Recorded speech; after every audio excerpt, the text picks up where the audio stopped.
Welcome to Between Authors podcast. Today we're having a special Halloween episode with my sister from another Mr. NJ Gallegos, otherwise known as Dr. Spooky. We're going to do something special today. We're going to go over our top five or our combined top five for five categories of horror movies. We're going to go over werewolves, vampires, zombies, slasher, and then exorcism movies. And for the most part, we agreed on most of them, but there's a couple where we have, separate movies, and we'll go over both of them. Welcome to the show today. Hola, Adrian. How's it going? How are you doing?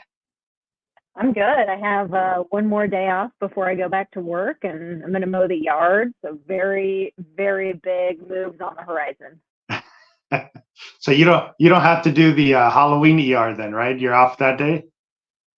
So I work, I go in tomorrow at 10 p.m. Oh. So by that time, it'll be mostly like little kids that have eaten too much candy and are puking. So the usual. Yeah, Just want to remind any of the viewers that we have here today for this episode that Dr. Spooky's book, The Broken Heart, is out, available now. I will leave the link down below. And as of this airing, which is Halloween, my werewolf book, Like Own Bloodlines, will be out as well. And I'll leave that link down below as well. So let's go over our top five lists. So again, the categories we're going to go over is werewolf, vampire, zombie, slasher, and exorcism. So we'll start with werewolf, since my book's coming out today. We'll start with that one. Both of us had a different number 5 on our top 5 list. So why don't you go ahead first? You had Teen Wolf, which came out in 1985, and just kind of give, your feedback on that movie. So it's definitely, I would not categorize it necessarily as horror. It's almost more of a comedy, but, Michael J. Fox, essentially, he's a basketball player in high school, and in that universe, being a werewolf is like an inherited thing. It's not like you get bit or anything, so he ends up getting it from his dad. And I just like how zany it is. You have this werewolf that's like wearing sunglasses, doing dunks and stuff. So it really just lives in my mind rent free. I always watch it when it comes on, just because it's just kind of, but I love it. Yeah, I mean it's the usual classic teenage movie where he's not good at basketball, but he's on the team. He's not very popular until the gene kicks in and he switches, and then everything changes. Yeah, but it's a fun movie. It is fun. Same thing, if it's on, I'll watch it. And anything that always brings werewolves into the movies for me is great. So I do like the movie as well. I went a different route. I went with Dog Soldiers, which came out in 2002. Did you ever see that one? I have not, no. Yeah, that's a great little film because it takes place. It's a British team, a British army team, and they're going on a training mission against a special forces team in the woods. And when they get there, basically the whole special forces team has been murdered by werewolves, right? They don't know that right away. There just happens to be a zoologist that's in the woods as well, a female that they go hide together as they get away from the werewolves in a cabin, and she kind of explains what's coming after them. But it's a lot of action. It's a pretty good movie. The effects are really good. The werewolves are good. It's similar to Aliens, the second one, where you put the alien and now you put the military in with it. So it's kind of like that. You have the werewolves fighting the military, and they're held up in this cabin and just trying to fight them off. It's a great little movie for anybody that's never seen it. A lot of big English actors that are in it. I think his name was Shaun, which was he was Alfred in the Gotham series. The other guy, I can't remember. He was in a Doctor series, but he was in Rome as well. I can't remember which of the ones he was in. But he's in there as well. So there's a lot of great actors in there. It's a great little movie if you've never checked it out. So that was my number 5 for werewolves. Again, it takes it a different route. It's not just a werewolf that's going through doing his stuff. It's just, again, military versus the werewolves, and them trying to take them out, and it not really working because they're healing from the injuries. Yeah, I can't imagine that silver bullets are included in the military. Yeah, that's the extra package you have to request, right? You have to leave the rations. You take the silver bullets, and I'd be taking my food. I know. As untasty as it is, yeah, you'd probably take the ration as well. Number 4, we both agreed on, and it's Underworld, right? So it's with Celine, which is Kate Beckinsale, which is again a selling point for the movie in general. But again, it's a good little series that actually highlights both of them, the vampires and the werewolves, and highlights that century-old fight, Hatfield McCoy's Dogs and Cats, where they just don't get along, which is Vampires and Werewolves, which is the classic. That one came out in 2003. Is there anything you want to say about Underworld? I liked how they tossed a bit of a love story into it as well. Yeah. And Scott Speedman's not a terrible looking guy. He, other than watching Felicity for Kerry Russell, I mean, Scott Speedman wasn't awful. But I did like that there was a lot of, like that inner turmoil, like, should I whack him or should I whack him, Yeah. But I mean, it's a great little series. And, again, they're not great movies, but it's a great action series that really gives you both sides of it, right? It's still kind of going towards the vampires being the cool kids, as they're like the royalty of the thing, and the poor Lycans are kind of like the peasants of the horror class. But it gives you a good, it actually shows the Lycans as what they are, the fierceness, the aggression, the strength that a lot of the other ones don't show. So that's what I've always kind of liked about it. And it's just similar to like Blade. It just gives you that great little action aspect of it that you don't get in some of the other horror ones. Yeah, it's a good one. Kate Beckinsale, though, is probably the selling point the most on it. Let's get real. Very true. For number 3, we both actually agreed on Silver Bullet, which came out in 1985, which is a Stephen King novel. That one is, it's one of the classic ones. It is actually, again, what I like about it, and it's just how I like a lot of these movies, is I like it where it comes from a different aspect of the story, right? So it's a small town, quiet, nothing ever happens. They start getting killings on a full moon, which is, suspicious that all of a sudden starts happening. And this one kid who's handicapped and in a wheelchair, which is Corey Haim, believes it's a werewolf and starts trying to check it out. But it was a great little movie back then. What are your memories of that movie? Yeah, I very much enjoyed that movie. And recently, I don't know if I listened to it on a podcast or whatnot, how Stephen King kind of came about the cycle of the werewolf thing, where they were trying to do something that was like almost monthly. And he's like, oh, a calendar. And then he's like, oh, crap, like a werewolf. Like it lends itself very well. I really enjoy the like custom built wheelchair / motorcycle thing being named the Silver Bullet, one of those when they say it, you're like, there it is, they're saying it. One thing I very much liked is they have a protagonist, like you said, that's, differently abled. It's from a completely different perspective than we're used to. Yeah, I mean, I really enjoy, again, a lot of these movies maybe aren't great movies when you look at as a movie in general, but I really do enjoy when they come from a different angle, right? And they just they switch it up a little, and you're still getting the classic aspects of what they're trying to get across, but it's just done differently. And I just truly enjoy that when they do that. and that was a good one. It was just a different way to approach it, and it's a great little movie, right? It's one of the better book adaptations, if I can say the word, from I would to a agree. movie. I would agree. It's no Maximum Overdrive, but yeah. Yeah, absolutely. Number two, again, we both agreed was Ginger Snaps. Ginger Snaps again is another movie that comes from a different angle, different aspect. That was back in 2000. That is similar to Teen Wolf, where it comes from the high school angle of two sisters who are basically outcasts, absolutely obsessed with death, and make little videos of one of them being dead or dying, and they're odd little girls that go through.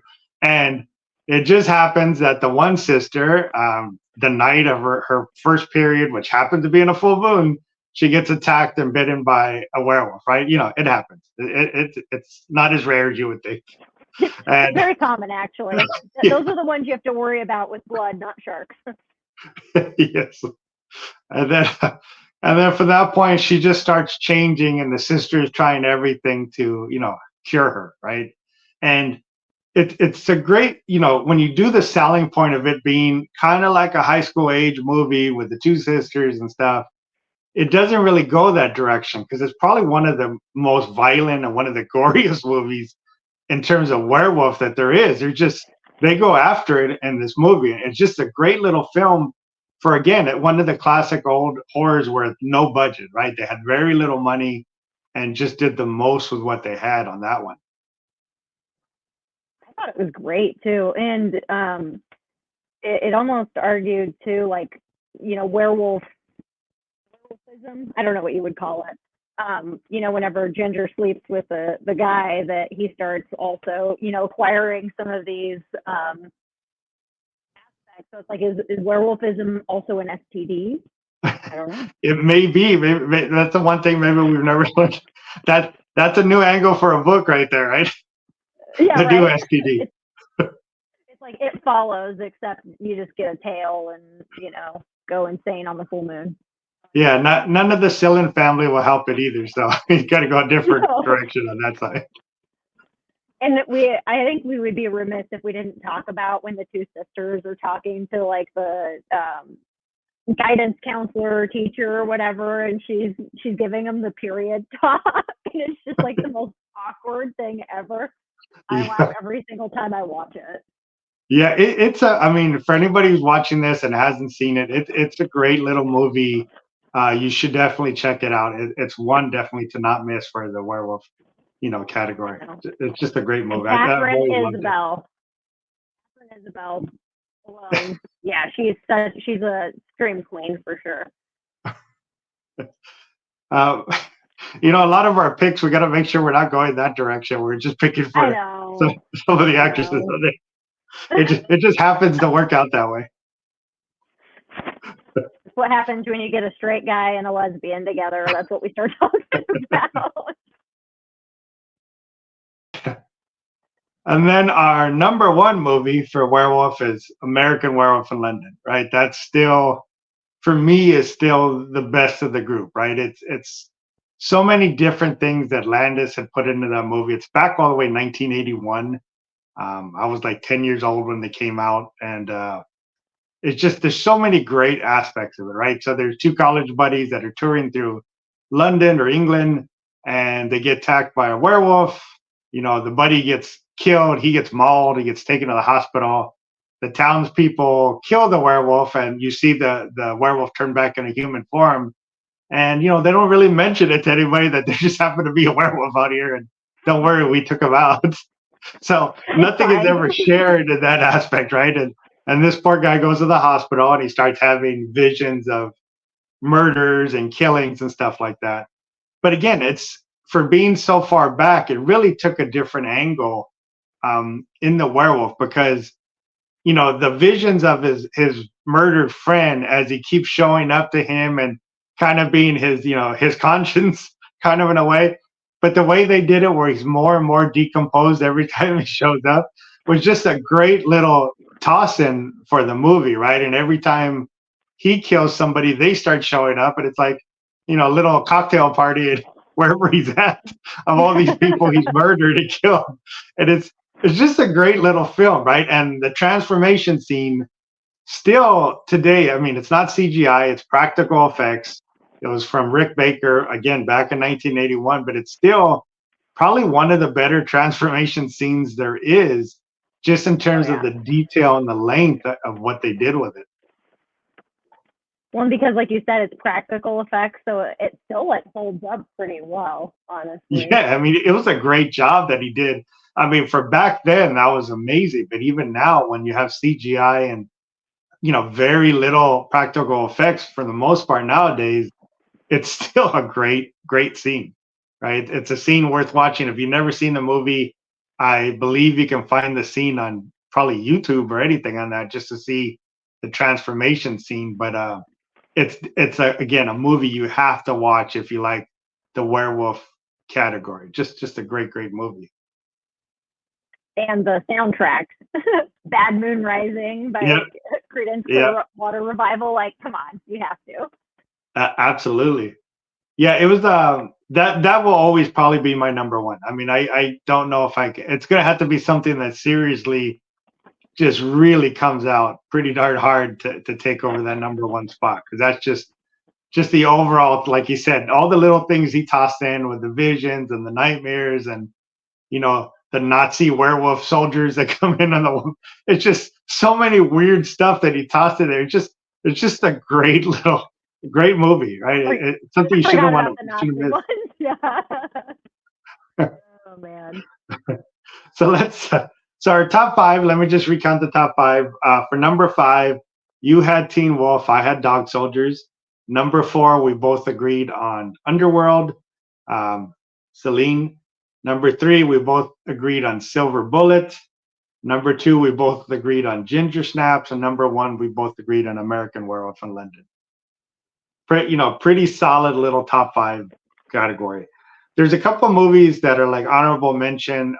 There's one called, I believe, Howl, which is an English movie too. I haven't seen all of it. I've seen pieces of it. That one looks great as well. That's another one I need to check out. I don't know if you've seen it or viewers definitely should check it out.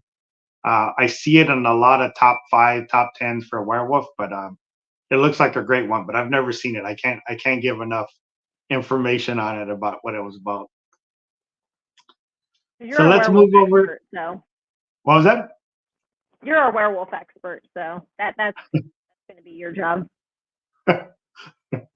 So let's move over to vampires, right? Our top 5 vampire movies. So, number 5 for us is probably a little bit of a selection of. This was more a Selma selection maybe than the movie, but number 5 for both of us is From Dusk Till Dawn, 1996. So Robert Rodriguez directed, written by Tarantino. Again, just a lot of fun. It's a ton of fun movie that gives you, the vampire angle. These are, it's two brothers who are bank robbers. They're trying to get away. They need to meet their partner in Mexico. They kidnap a family in an RV to try to get them across the border easier. They decide to hold up at this bar in the middle of nowhere, which just happened to be, full of vampires. And basically this bar is set up just to get food, for anybody that pulls into the bar off of the road. That's, their dinner that night for the vampires that are in there. So it's a great little movie, right? It's a Tarantino Rodriguez classic, goofs, action, effects. It's a great little movie for those who haven't seen it. And again, Selma. Well, and it doesn't really even venture into like vampire territory until like, I don't know, what, 2/3 of the movie, maybe? Yeah, it's a big chunk of the movie through before you really get it. And then from that point, it just doesn't stop, right? Until the end of the movie. No. So it's like, it makes you wait and said, okay, here's everything you've been waiting for. It just pushes as much of that into it as it can. But it's a lot of fun, right? It's just a great, fun part of the genre to watch if you've never watched it. I love the weapons too. The weapons are top notch. the one guy that has the little shooter in his belt buckle that he opens it. which I have no idea why that's just something he automatically wears out, but I guess it came in useful. Yeah, I think that they might have just been dropping some acid or something when they like were making that part, and they're like, you know what, let's do that. Let's add that in. It's good. It's very, very possible. That and the band that's playing in there when they turn and there's like a portion of a body that they're using for a guitar, and you see them still playing. Again, it's just a lot of fun. It's a great movie to watch for those that have never seen it. Just a great part of the genre to check out. Number 4, we initially agreed on, but then I just saw something within the last couple of days that I switched in because I really, really enjoyed it. So number 4 originally, and when we were in agreement, was Interview with a Vampire, right? And that was in 1994, based off of Anne Rice's book. Had all the heartthrobs at the time, right? Brad Pitt, Tom Cruise, all the little guys, Antonio Banderas. Yeah, yeah. and Kirsten Dunst when she was the little girl. But it's a good movie, right? It's a great movie, and it comes from a different angle in terms of not really the vampires celebrating the fact that they're vampires, but more telling you about the heartaches, the loss, the pain, and the stuff as he's recounting his life story that he went through becoming a vampire, right? All the stuff that he had to suffer through, rather than saying, "Oh, this has been amazing. This has been a great 600 years." He's really saying, this sucked. This is really not what I really wanted to happen, right? But it's a great movie. It's a great movie, again, for those that haven't seen it. I believe it won. I didn't write it down, but I believe it won like 7 awards, I think, in the Oscars that year. But I don't remember which ones they were. I just remember kind of seeing that. And what's kind of interesting too, I didn't know this. I don't know if you knew this. When I was looking it up, is Christian Slater is the reporter, right? The interviewer taking the story. That originally was supposed to go to River Phoenix, and he passed away right before they started shooting it. So he took the role, and he actually donated his whole salary to some of River Phoenix's charities that he was, behind. So I never knew that before. I just saw that when I was looking some stuff up. So that was very interesting. Never knew that story from back then. What's your take on Interview with a Vampire? So like you said, I very much enjoyed that it's not really like, there's kind of some different parts because, you have, what his name was, Lestat. Yeah. And like he almost kind of glamorizes it, right? Like, oh, look I'm going out in New Orleans and I'm, killing all these women and having a great time. Whereas Brad Pitt is like the more human kind of counterpart that's like, no, like this is wrong. And I really enjoyed whenever they brought Kristen Dunst's character in because it's like she's a child, right? She doesn't understand how to curb like I need this, I need that now, that kind of thing. And watching this with my mom, I think it's probably around when it came out, and the part where she was like lamenting how she's not going to grow up and like experience the same thing like a woman would normally experience, like even then it kind of fucked me up. But then I watched it again and I was like, oh my god, like I never really considered all of the gravity that goes into all of that, It just seemed glamorous to me as a kid almost. Yeah, I mean, it really took the the aspect of perversion of innocence, right? Perversion of youth, taking that youth away, and what happens when that youth is taken away at such a young age, and you don't have that normal moral compass, maybe that you would go with, right? And she just, she was just let go and turned into this crazed vampire and just let go, like go do what you want. So, again, it's really, she did a great job in the book and in the movie of giving you that other side of it, right? Like I said, there's too many vampires like you have Lestat with Cruz, where it's just, again, everything's great. He's, that gigolo has a lot of money, goes out to nightclubs at night, finds his dinner, and then repeats the next day, right? It's just, he just has a great time all the time. But you know, it's just a good movie to come from that different angle, right? That different approach of what's going on that side of it. You know, just thinking about it right now when you were talking about it, it's kind of like, you know, it's a little different, but it's kind of like that really drunk friend and then the designated driver, right? Tom Cruise is like the really drunk, crazy friend that just does everything, and poor Pitt is, you know, the designated driver is like, oh no, hold on, let's pull that back a little. That's kind of like, you know, what their relationship is as you go through it. And then for me, number 4, again, I was with you on Interview with a Vampire because it is a great movie. But I just watched a movie from 2021 called Blood Red Sky. And again, it comes from a completely different angle, which I appreciate, right? I absolutely love. Very basic story is this woman, you know, she's taking her son with her to the US to get some medical treatment, special treatment she needs. She has a blood disorder and she's giving herself, you just see her giving herself constant painful shots that you can definitely see do not feel good when she does it. But she has to travel at night to take her son to the US. Just so happens that the plane she's on gets hijacked by a militant group that has a bunch of other stuff that they have planned. You know, there's a scene where her son gets up and starts running and she goes to protect him, and there's one psycho, there's always the psycho in the group. He shoots and kills her, right? Well, doesn't really work because she's a vampire. That's what her blood disorder is, right? So she starts coming back to get her son, and you know, the movie is basically she's free on this plane trying to go through and get her son saved. The psycho, because generally they're the smarter ones of the group for some reason, figures out what the deal is, right? He goes, wait a minute. He goes, I think I know what her deal is. And there's one scene where she never feeds, right? Because she doesn't want to turn. So the shot is kind of similar like Blade, where he's taking the shot to keep him away from the hunger, right? She's doing that so she doesn't turn. And she gets weak a lot of times when she doesn't take the shot. So in some of these instances where she's trying to recuperate, he gets her and he takes a huge vial of her blood out from the needles that she uses to inject.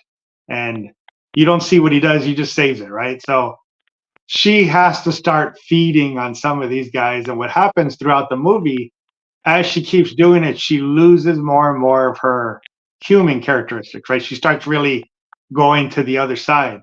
And it gives you the vampire that we don't see very often, which is that just the werewolf style of a vampire where it's just an animal, right? Just wants to feed, just wants to attack, doesn't really realize what's going on.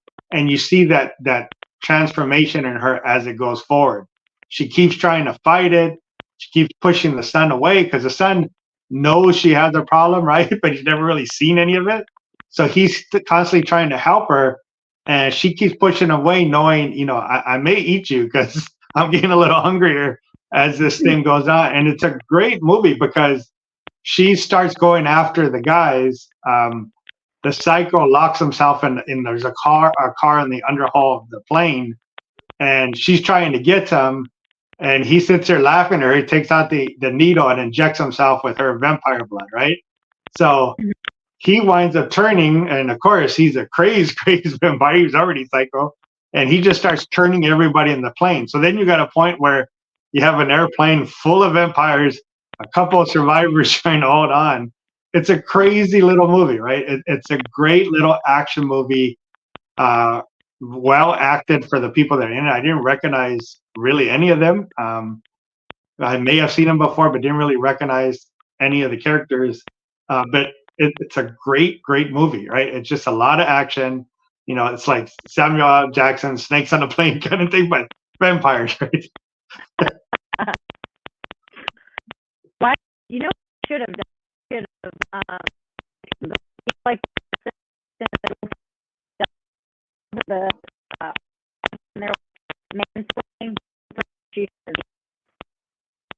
your audio is coming in and out a little.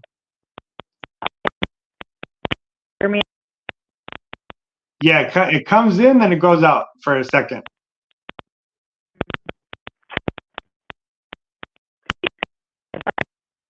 anything. I think you may have fixed it. Awesome. Yeah. Yeah. Yeah. They start getting a lot of staticky and just you went out for a second. So I kind of missed what you said. I didn't really get the whole thing. So she should have, whenever she's needing to feed or whatnot, she should have picked the guy that's in the middle seat that's taking up both the armrests and is like spreading out. Everybody'd be fine with it, I think. Yeah, it's you'll enjoy it. You'll really like it because like Train to Busan. There's that one corporate guy who's just an asshole, right? And he's just he just causing grief for everybody. You have the same thing on this plane, right? So they're just you're like, take that guy, just go ahead and take that guy. Like, help everybody out. You'll be good for that point. But you'll love it. I'm pretty sure you'll love that movie when you check it out. On the list, don't you worry, Adrian. And then for us, number 3, both of us is Lost Boys. That was back in 1987. Again, a different direction. It takes it because it's a band of teenage vampires that are basically, again, left on their own. What happens when there's no supervision and they just do whatever they want? And the story takes place with a mother and her 2 kids move to Santa Carla, which is supposed to be a California coastal town. And just gets crazy from there, right? It's the Coreys and Lost Boys, Haim and Feldman. And one of the best things is always the closing line. I always cracks me up when I actually see it. Is the whole movie has happened. You have all this action. Vampires fighting, the whole thing. It ends.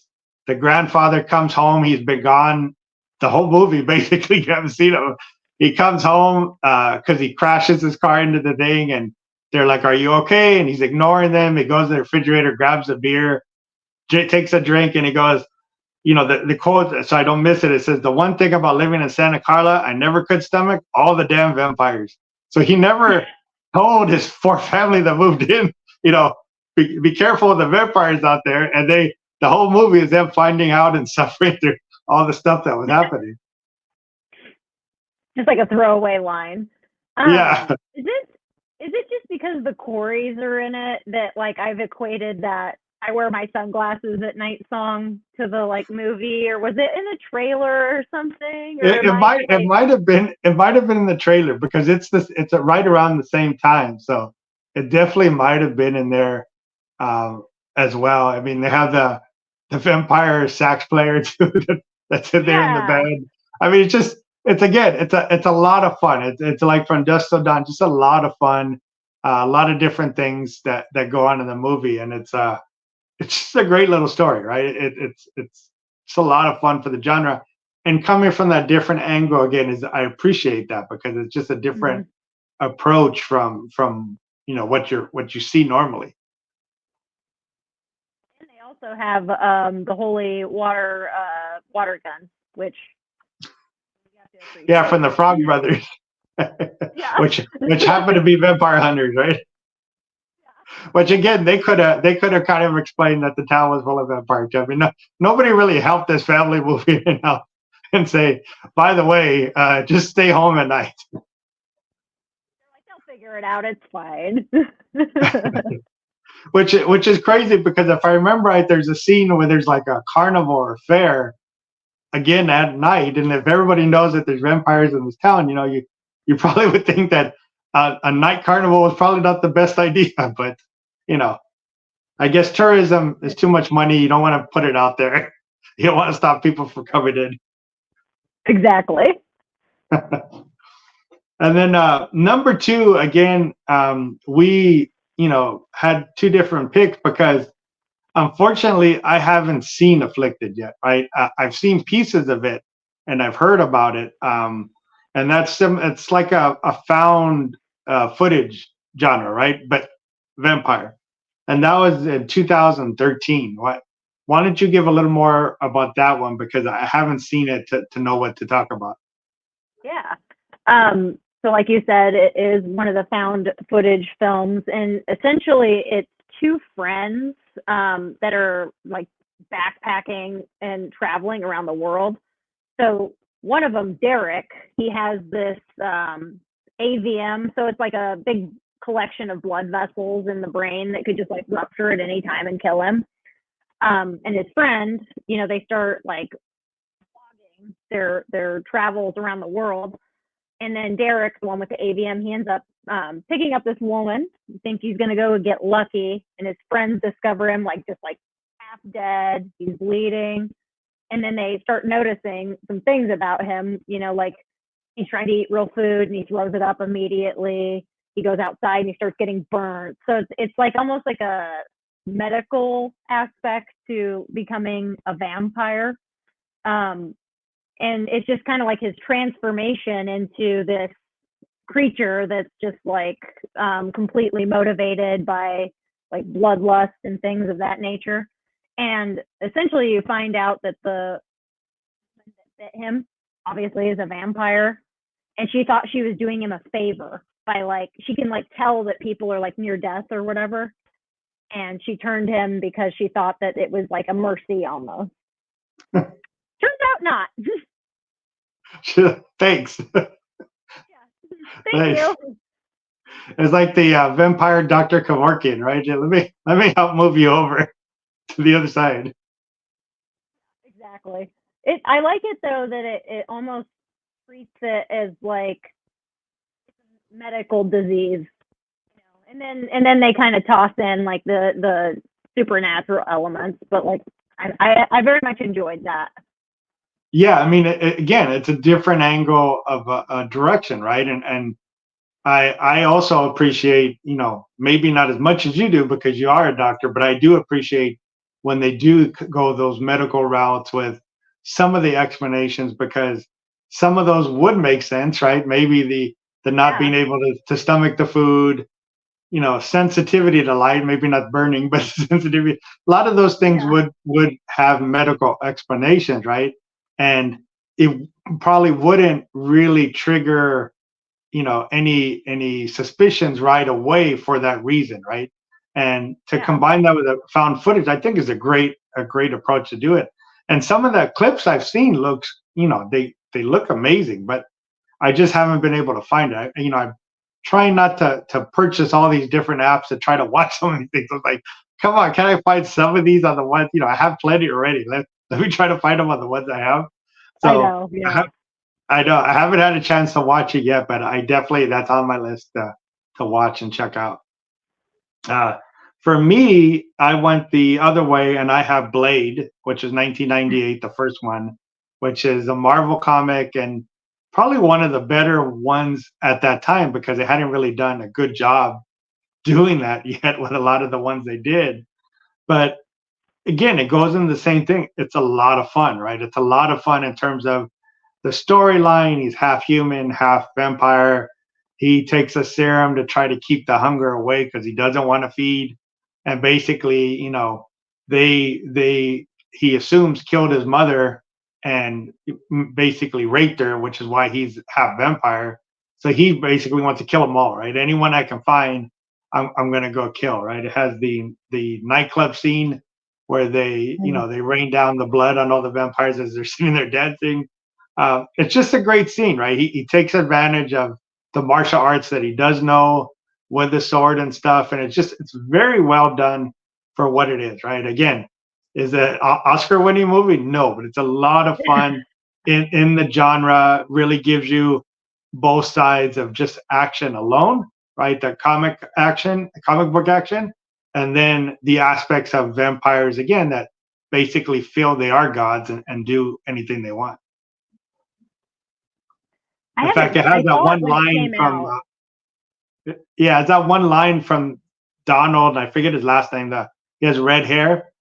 He was in Gotham. He was one of the detective buddy in Gotham, and he's like, they're talking about how they're gods, and he's like, I want to be a god. I want to be a naughty god. Right?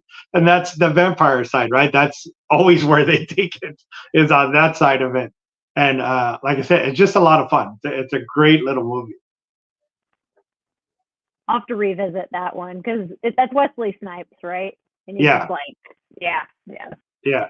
It's the first one is, I mean, they, as usual, they just went crazy, the other ones, and they just went completely away from it. But the first one was a good little movie, just tight little movie.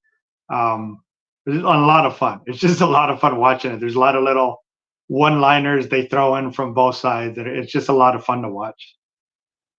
And then number one for both of us, we agreed on was 30 Days of Night. That was back in 2007. And again, an absolutely great idea for a vampire movie, right? Takes place in Alaska. Alaska has long periods of time where there's no sunlight, but it's the one thing vampires have to worry about, sunlight. So they basically attack these Alaska towns that are stuck at night for long periods of time, in this case, 30 days. And they just take their time and feed because nobody's really coming in or coming out at these times when it's, blizzards or like that, and it's the middle of Alaska, middle of nowhere. So it was a great storyline and just avenue to take it where you had nowhere to go. There is no okay. I just have to wait out the night. You have to wait out the month, right? You gotta try to see what you could do for a full month, and it's really interesting the fact that they do it where slowly townspeople keep getting killed and stuff happens.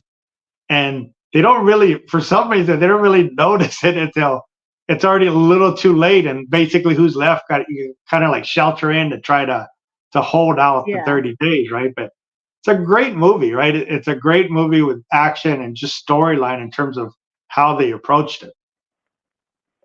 So obviously I love this movie. I didn't appreciate how remote Alaska was until so I went on a cruise actually, like through Alaska, which is probably like one of the only ways to do it on like without having to arrange all your travel and whatnot.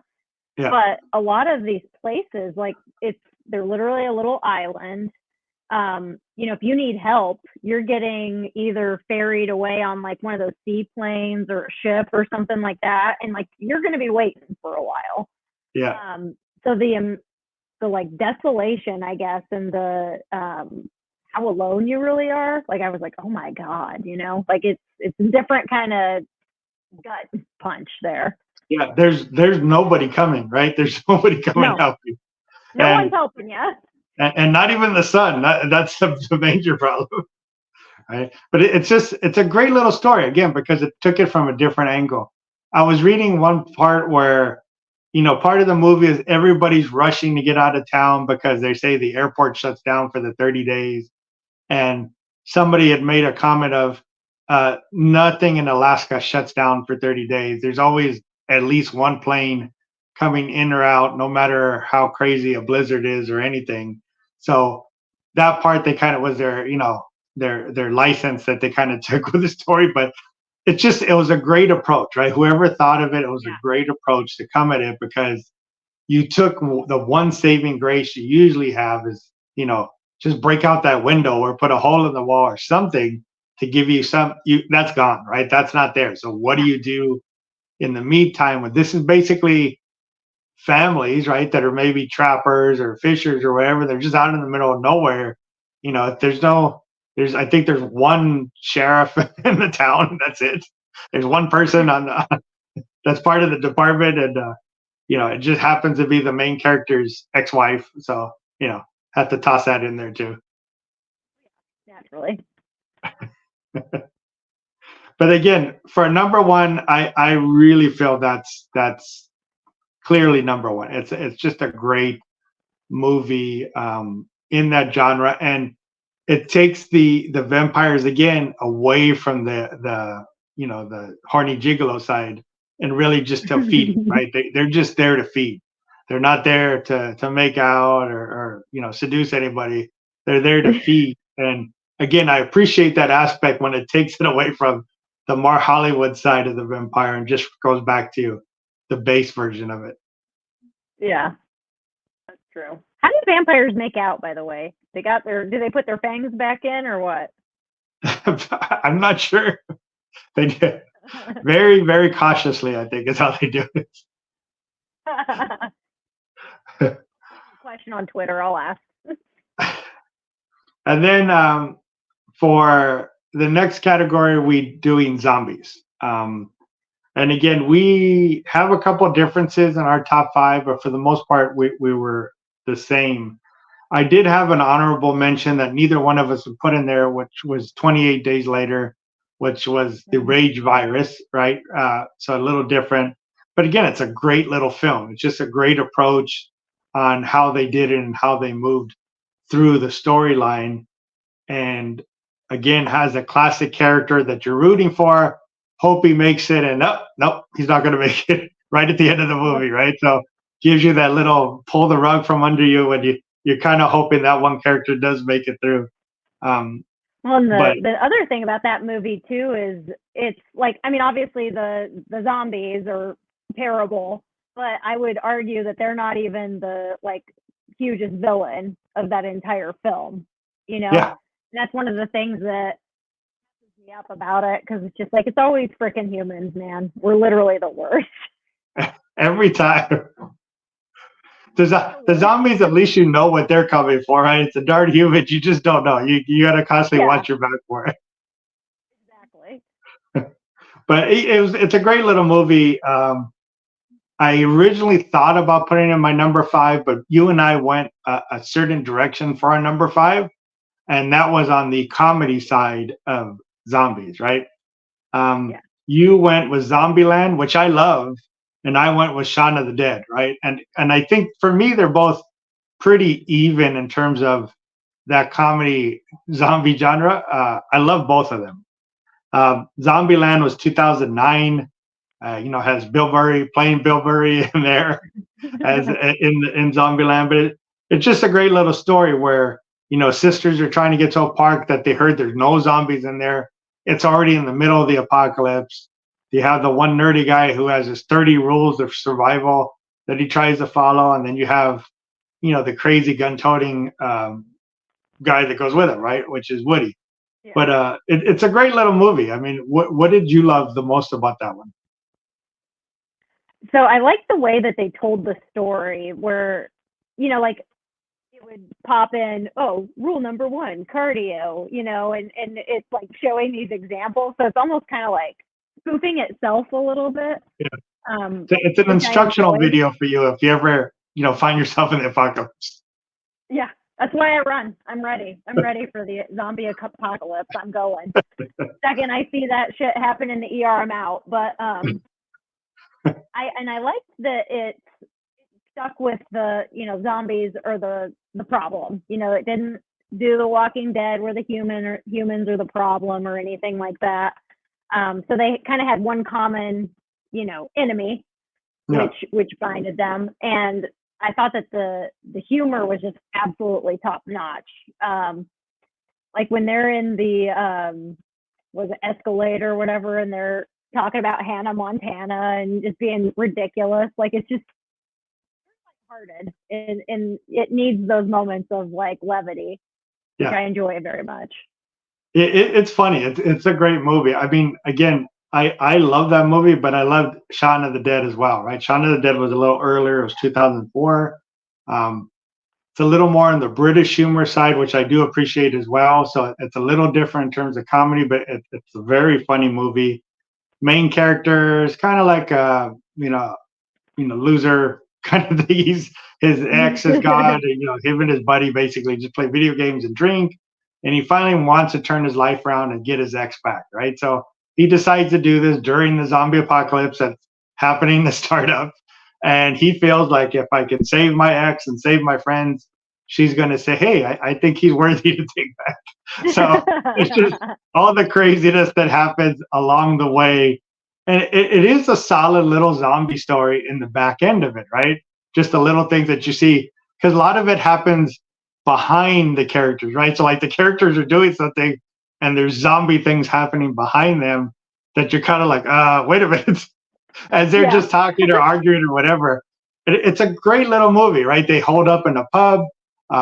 It's a great little movie. I thought it was funny as well. And for me, those two are like, together. I really kind of put those together. I love both of them. I agree. Those are both good. Yeah. And then number 4, again, we went 2 different ways. You chose Wreck, which is back in 2007. and I had Resident Evil, the first one, which is 2002. Again, similar to Blade, I appreciate the video game aspect of it, where it just keeps coming, right? It's not, you don't have to build, you have a storyline, but you don't have to build too much storyline. You're just like, they're just going to keep coming. That's what the video game's doing. That's what the movie's doing. And it's a lot of fun, just a lot of craziness that happens in that. You have, of course, the evil Umbrella Corporation. They have an accident, release, the virus, and there you go, right? It just starts the entire As you apocalypse. do. Yeah. As usual. Mila Joe, what was it? Mila. You can't forget Mila. Yeah. And she does great on that. I mean, I never knew how good she was on the action scenes until Resident Evil, right? When she really takes those scenes out. And, I don't remember. I don't think she actually studied. Maybe she had a ballet background or something, but everything was very realistic looking, right? They did a great job with either the editing or how they did it. But it's a lot of fun, right? It takes you have the crazy zombies, right? Zombie dogs, zombie everything, crazy mutant zombies. Everything you can get thrown at you is in this movie. But it's just a lot of fun because it just comes. It's waves. It just keeps coming at you one after another. One of the funny things I read was on the zombie dogs that are in there. They had to shoot those scenes multiple times because they kept licking the fake blood and body parts off of them. They were like, cut, and they had to fix all the makeup again and get the dogs to shoot it again, which I thought was funny. That is funny. Now, Rec is kind of not a found footage, but it's more a point of view genre, right? Which is a little different genre in terms of it's a camera crew that's following a fire department on a call, and just all hell breaks loose once they go on this call, and you're basically watching it through the lens of the camera. Why don't you tell us a little bit more about that one? That was back in 2007. Yeah, so it is, I believe it's a Spanish film. So you're either going to watch it subtitled or dubbed. And given my last name Gallegos, I was like, yeah, I probably should watch this and brush up on my Spanish. There was that. But yeah, so they go on this call for this elderly woman, like screaming and caterwauling and whatnot. And it turns out that this apartment complex is getting infested by zombies. Like, people are turning. And it sounds like it was probably originated from like a dog, from what I understood on the film. But, it's almost kind of like that locked room sort of situation, because, the government or whatever is like allowing them to come out of this building, so they have to contend with whatever's going on in this entire building. And to say, like, I don't feel like it relied a lot on like jump scares or anything like that too much, although there was one part, I'm running on the treadmill watching this, and it shows the zombie when she like goes and looks through that trap door, and I almost fell off the treadmill and died. But I enjoy also, it also has medical aspects to it, where you see like the infection like progress and what occurs, which is always something I enjoy. Yeah, I mean, I'm pretty sure there's a lot of zombie hotels down in downtown LA. So there's probably more experience over here than whatever they were. But yeah, again, I've seen clips of it, and I just love the idea of the story. I get different angle approaching it, right? Giving you the same aspect. You know what's there, and like you said, there's no jump scares. It's just that hidden danger. It's there, right? It's coming. You can't get away. So it's all built with the tension of that, and then they'll give you something here and there. But it's again a great approach to come at it a different angle and just give you a different view of the genre. Exactly. I love that one. I think that there's a few other, I don't know if they're necessarily sequels or whatnot, but I'm planning on watching those eventually. Yeah, I did see when I was looking for it. I think there was a second one, at least a second one. I do remember seeing that. But again, it was on, I had to pay for it to watch it. I was like, come on, guys. I got plenty of stuff to watch that's free right now. I don't need to be paid to watch this one movie at the moment. But I will check that out. I do want to see that one. Number three, number two, and number one, we both agreed completely on. And number three for us was World War Z. It's based off of a book by Max Brooks, which is basically the war against the zombies, right? And it took again the approach that you usually don't see. I mean, Walking Dead and all of these, you see large groups of zombie hordes, right? And they're just kind of moving, they're just kind of going. This one went the other direction, where it's just the volume of zombies. Something Train to Busan did very well too. Just the volume of zombies, of what would happen if this thing started spreading in the city. It's not going to be groups of 20 or 30. It's going to be groups of hundreds coming at you. And it really shows that, like the scene against the wall where they're trying to climb the wall and they're in the helicopter. Just the volume of zombie bodies that are coming at you, and the craziness on that side. And there's that one interesting scene where I believe it's it's either a young woman or an old man, I don't remember, who has cancer, and the zombies basically avoid them, right? And it's like, no, we smell that. We don't need any of that. And they just completely move around that person, which was, basically, I have a feeling there's some zombies and some treatment center where they're trying to figure out how to fight cancer from the zombie gene or something. Yeah, right. You could see where they would go that direction to use it to try to see if you could find the early stages of cancer in medicine on that side. But again, it's a great movie because it shows you the volume of what a zombie apocalypse and horde would be, right? Not just these, you turn the corner and there's these 30 of them coming at you in the city. It's just thousands, right? Thousands coming at you because they're just going through and biting everybody they see, and what that would look like. Well, it kind of messes me up to think. So if you compare like World War Z, you have a zombie virus or whatever going on, and we compare it to like COVID.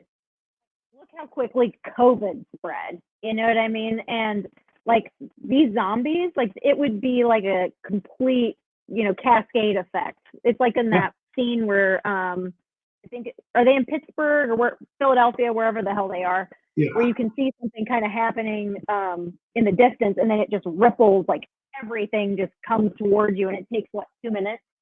Yeah. And really, and realistically, if you have to get past the version of how quickly it spreads or how quickly it takes over the body. But basically, that would be what it was. As they're just munching their way down, that number just continues to grow and coming at you, right? And it's just a great approach because and again, it's budget, right? They had a big budget for this movie, but most of the other ones, it's always a smaller group because it costs a lot of money to have, hundreds of extras and zombie makeup coming after you. So, but this one showed you what that would look like. It's just a great approach. Good story too, well done, but it's just a great part of the genre of what that would really look like.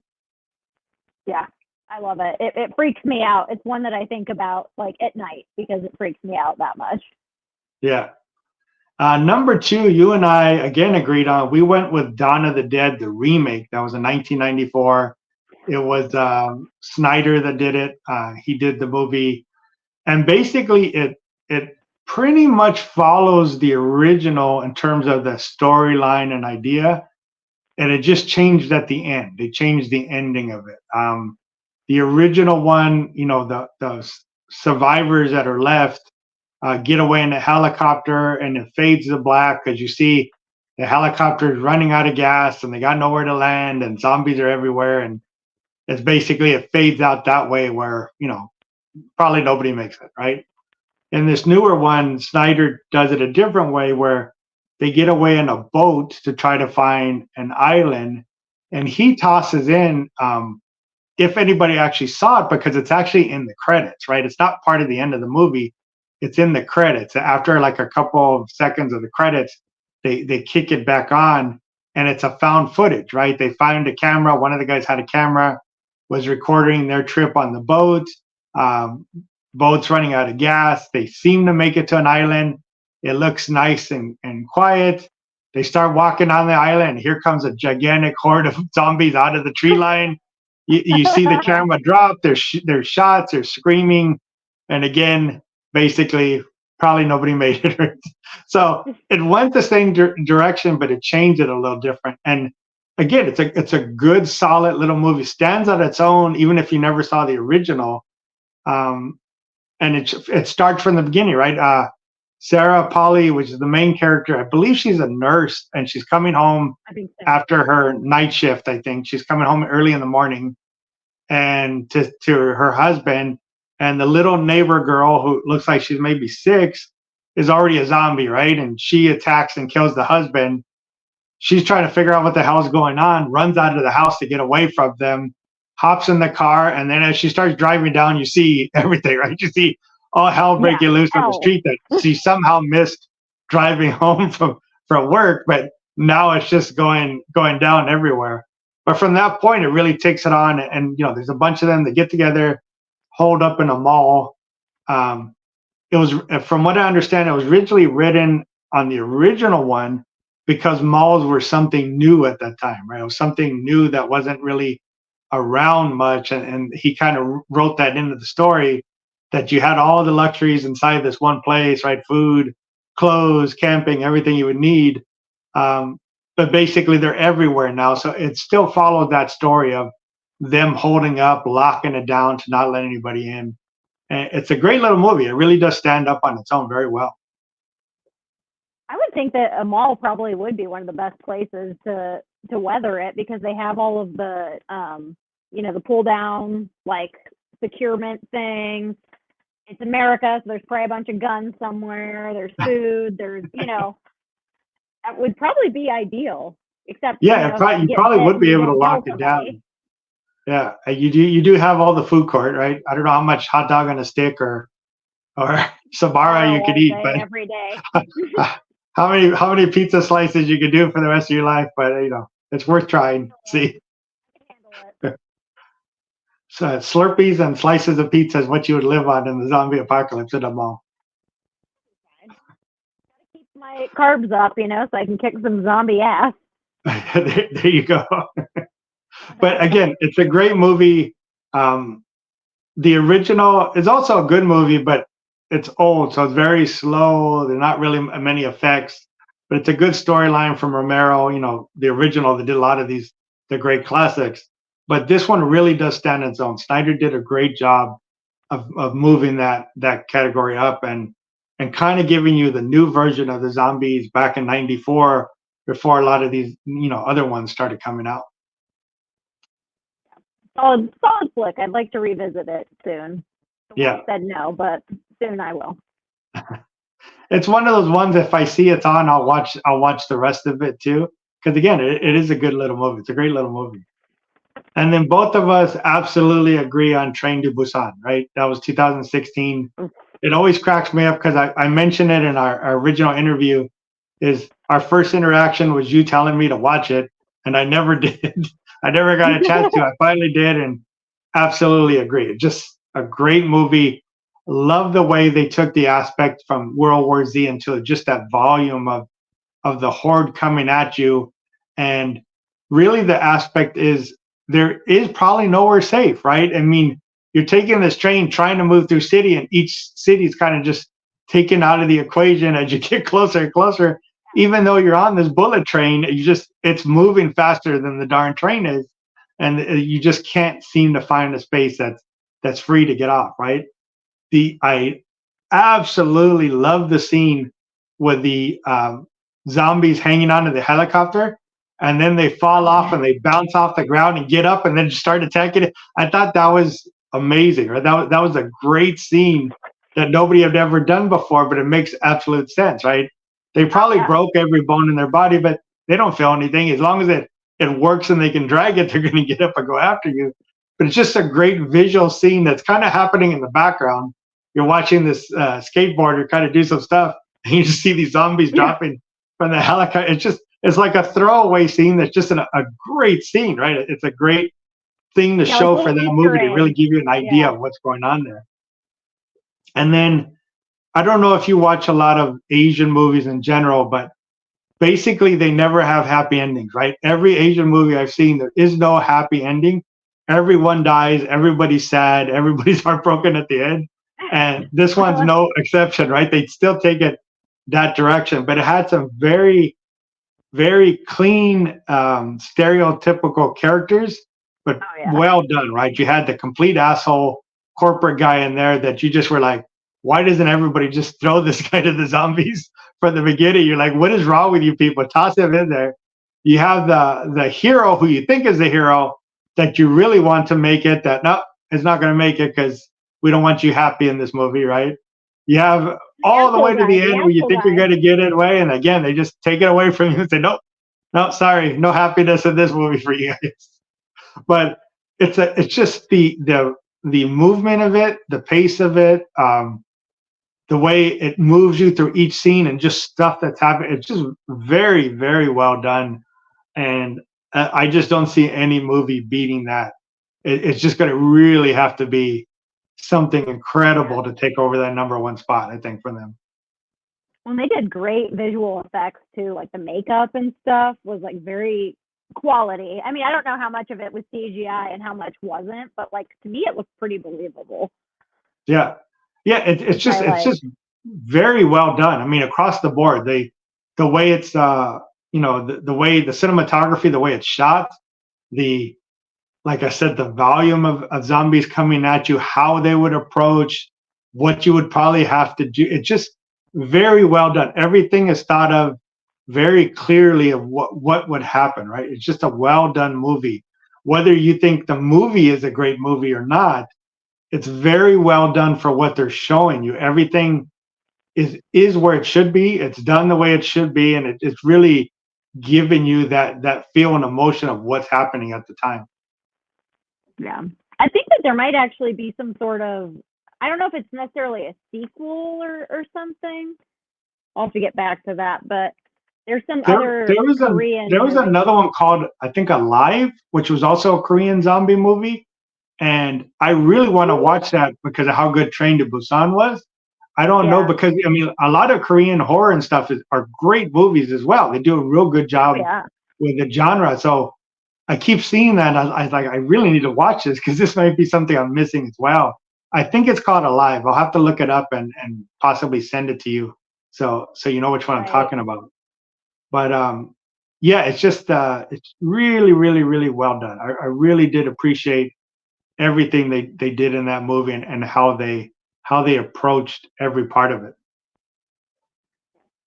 Top-notch zombie movie. I like you said, to me it has to be #1 based on everything: characters, plot, makeup, everything.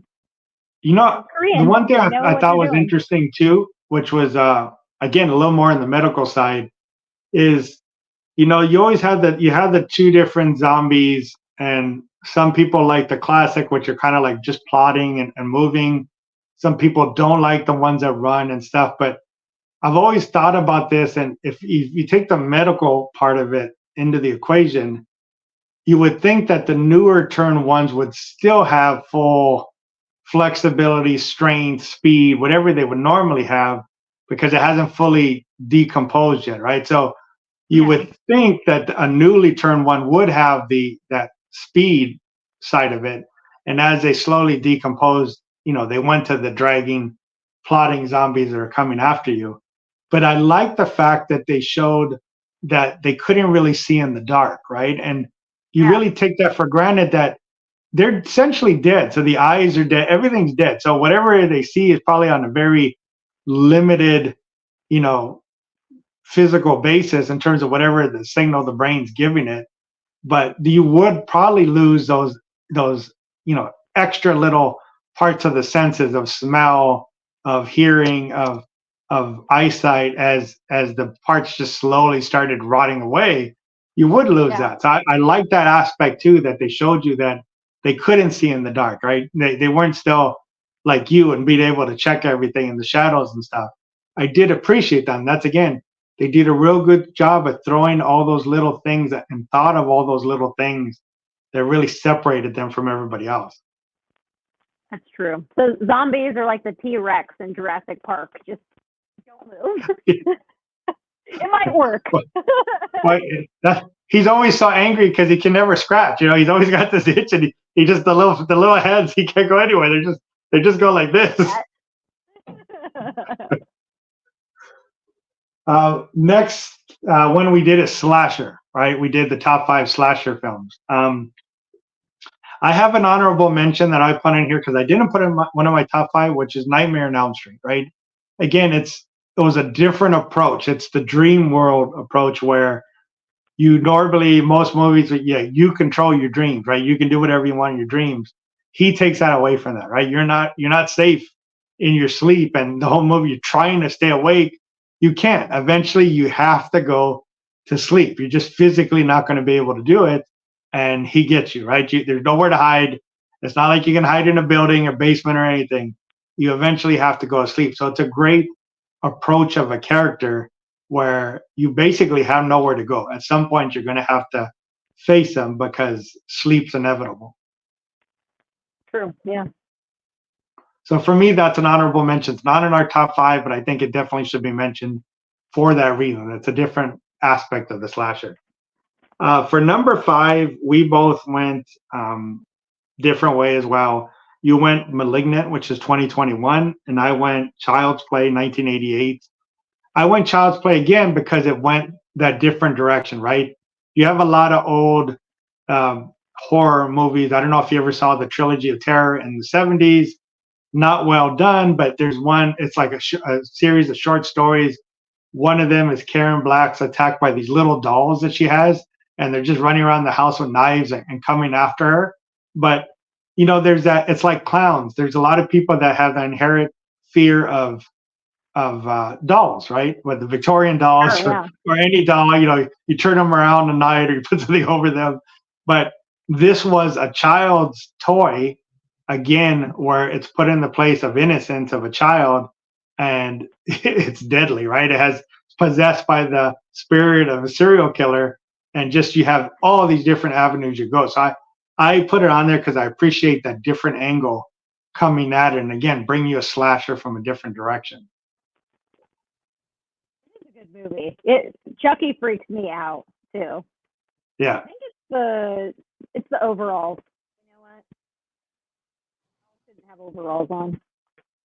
Yeah, it's a great little character too, like a little serial killer sailor walking around cussing and talking shit as he's gonna go to get you. So he's a lot of fun in that way too. You have Malignant, which is in 2021. I have not seen this, but I do understand that the main character is constantly having visions of gruesome murders. And why don't you explain a little more about what that movie's about?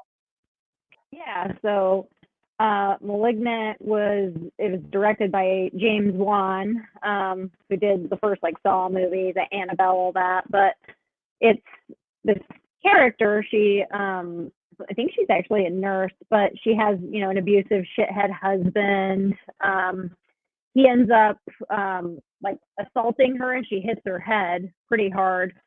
And then these strange things start happening to where she's, like you said, she's kind of watching these horrible, grisly crimes happen, these murders. And you come to find out that whenever she was younger, she actually, it's kind of like a conjoined twin thing, but like he was a teratoma. So I don't know if you're familiar with that, but often, I've never actually seen one, but we'll have these tumors that we'll remove from people, and they'll contain like eyes or teeth or hair or whatever. I've heard of that. Yeah, I've heard of that. It's pretty messed up. So like people think like, you know, you might have like consumed your twin in utero or whatever. But essentially she had this twin, this malignant twin, partially removed, and then the stuff they couldn't remove, they're like, just shove it back in there, it'll be fine. And whenever she hits her head, it like kind of activates them. His name's Gabriel, and he just goes absolutely apeshit, and he just kills everything and everybody within striking distance. And it's just very, very campy. there's this scene where he goes into this police station, where he comes out of this police station because they lock him up. He kills absolutely everybody in the cell, and there's like 20 women in there. He kills every single cop. And there's even this part where he like just chucks a chair at somebody, like a WWE wrestler, just whacks them. So it's like, it's kind of funny, but campy, but a fantastic film. Yeah, I got to watch that. When I was reading on it, it really was interesting, and I got to check this out. Yeah, watch it. It's one of my favorites for sure. At least he's thorough, right? He took care of everybody that was in the police station. He made sure that he got the job done. That's all you could ask for. For number 4, again, we went a different direction, and I love both movies as well, but we went a different direction. You know, I kind of have a theme where I really like to give credit to the classics, and you know, I picked for number 4 for me the original Halloween, which is 1978, because again, it was bringing the slasher to the suburbs, right, to the family part of the city, where usually it's in the woods, it's on a lake, it's, you know, swamp, it's somewhere off and away from everybody. This one brought it home, right? It's your neighbors are getting murdered while you're sleeping, and stuff's going on down the street, right? So again, it was a different aspect that really brought that. You see it now all the time where things are happening in the suburbs, but that was really the first one that really brought that to the forefront, and you know, gave us the Michael that just does not die and just keeps going. But I like to give the credit to that classic, because it was a different direction that they went in, and I just thought it was, you know, a great way to do it. You should admire Michael too, because he's never running. You know, he never runs. Yeah. He just slowly. I saw that there is a meme this morning, and I forget what it was, but it was talking about move as fast as Michael Myers does when he's not on camera. Because you know how he's so very slow, but then when he's not on camera, all of a sudden he's right there next to you. You're like, why are you always so slow here? And all of a sudden you're like you're Usain Bolt, and you're just running around the corner behind me when nobody's watching you. But yeah, it's that would crack me up when I saw that. Yeah. I don't know. I don't know if you saw the other meme. I should have sent it to you, but it was Jason and Michael Myers are sitting like on a porch, or I think in a living room. And Michael tells him, you know what the problem with you is, Jason? You're always chasing all these darn crazy chicks. He goes, you got to be like me. I've chased the same one for 30 years. I thought that was funny. I should have said that to you when I saw it. It was cracking me up. But let's go back to your number 4. You went with Devil's Rejects, which is Rob Zombie's movie. And again, I love that movie. But I went more on the classic side. Why don't you give a little bit about what you loved about Devil's Rejects? I like all of his messed up stuff. So Devil's Rejects is like a sequel of House of a Thousand Corpses, but essentially it just follows this entire family, the psychopaths, the Firefly family. Yep. And 2 people end up fleeing the scene of House of a Thousand Corpses, and then they end up reuniting in this like shitty little desert motel with Captain Spaulding, who if people aren't familiar, you've probably seen the like creepy clown. You know, it's not quite Pennywise, but that's Captain Spaulding. And then they just essentially go on an absolute murder spree that is like very splatterpunk, very grisly. I mean, I hate to say it, but I kind of like some of that like gory visual porn, I guess. I don't know. It gets me going. Zombie flicks always deliver. It's a great movie. You know, for the ones that don't know who Captain Spaulding is, you would probably recognize as soon as you saw him, or if you looked it up, you would probably say, oh, I know. I mean, you see, you know, for the ones that haven't seen the movies, you see him in a ton of memes and different images and stuff. They do use them a lot for some of those things. But yeah, it's just, again, it's you know, gruesome, but it's a lot of fun. If you like those things, it's a lot of fun as a movie, because it's just, you know, unhinged craziness set free, right? There's nothing holding them back. They're just doing whatever they want. And it's a great, just classic slasher type movie without having that one character that's doing it all. Instead, now you just have this crazy ass family that's rolling through and committing all the murders. But yeah, I love it too. I do love that one. That was back in 2005. Number three, we both agreed on a classic, which was Texas Chainsaw Massacre, which was 1974. Brought us the classic one, Leatherface. For those that don't know, it was based off of Ed Gein, which is probably the craziest serial killer of all time. And I'm really surprised nobody's really done a movie of him yet. There's old movies, but of course they weren't done well. But he basically dug up bodies from the graveyard and would make furniture, right? He would be DIY in his house and make chairs, make bowls out of skulls, make cups, chandeliers, whatever he wanted out of the pieces. But what he's most known for and why Leatherface came about is he would wear the skins of his victims, right? He would make leggings out of the women's legs and put those on and wear them. He would wear their faces. He would wear their skins and just dance around the house because he was crazy, right? But he's one of the just absolute craziest serial killers there was. Just brutal. And it always surprises me that they haven't really done anything on him specifically. This is where they took the Leatherface approach from, is that him wearing the faces, but that was basically Ed Gein. I mean, he had, from what I understand, he had belts made out of women's nipples that he killed. He was nuts, right? He was crazy, and that's really where Leatherface came from. But again, that's more of the classic, which is different than Halloween in the suburbs. That's out in the middle of nowhere, right? In the countryside, you're stranded. You go to one house, yeah, hoping to be saved. And this family is crazy as well. They're cannibals and they're just plain nuts, right? And you're stuck, hoping to be able to get away and find out the sheriff is part of the family, part of the crazy clan right there. But it's just a very well-made movie for very little money at the time, right? They've made much bigger versions, bigger budgets going forward, but it's a solid little movie taking that aspect of Ed Gein and really just showing you just some unhinged craziness in the middle of the countryside. Well, it's funny you mentioned like the sheriff's in on it and things. It's kind of similar to, I don't know if it's The Devil's Rejects or if it's The House of a Thousand Corpses, where the girl gets away and frickin' she's trying to hitchhike and it's Captain Spaulding picks her up and you're like, oh fuck. Yeah, I mean it's basically it goes back to that, you're not getting away, right? Just they have this planned out so well, you're never getting away, right? You think you are, but they're going to U-turn it and just bring you right back to the house again, right? But I've always loved that. I thought that was a great one. Great version done again with just very little money, and it really goes back to some of these older classics that had no budget and just how well they made these movies, because they had to be creative, right? They couldn't really rely on the effects or the jump scares or anything.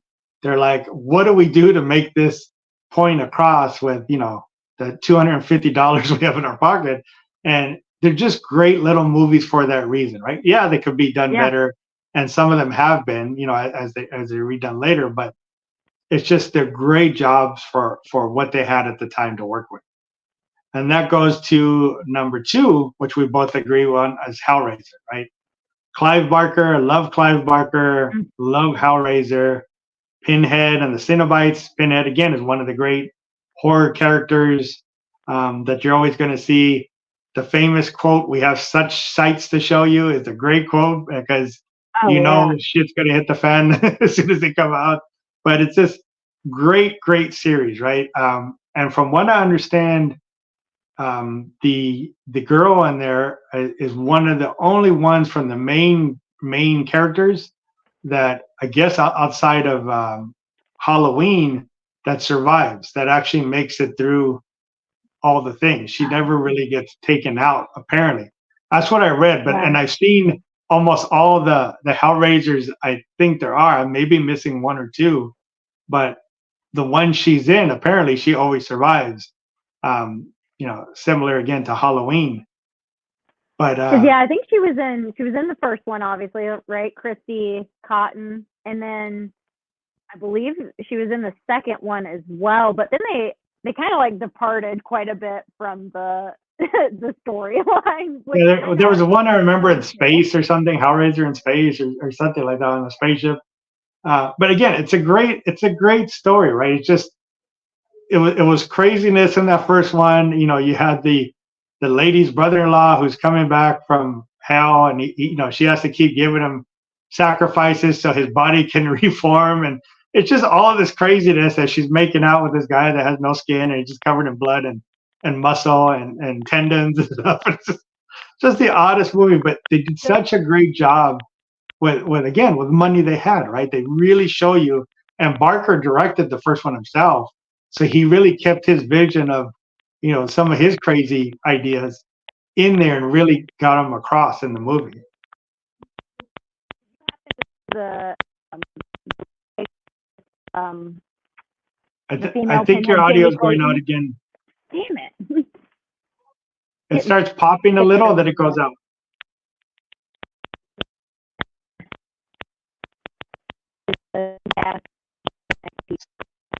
Still doing it.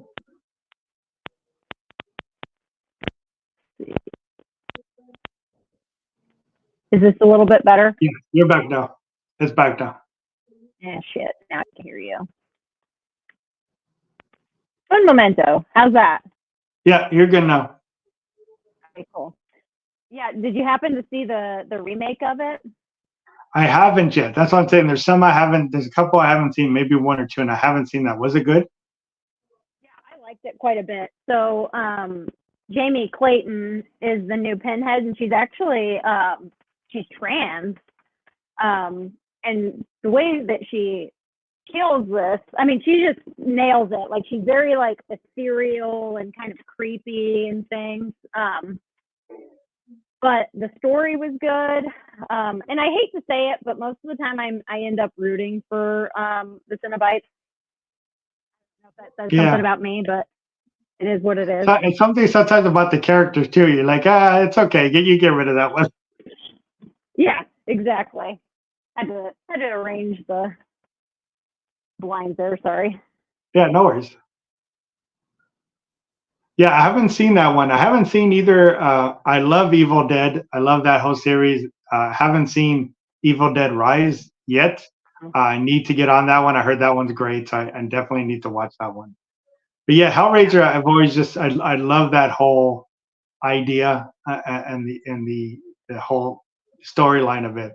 And Pinhead, and like you said, and the new one, it's just a great character, right? It's a great classic horror character. For the genre.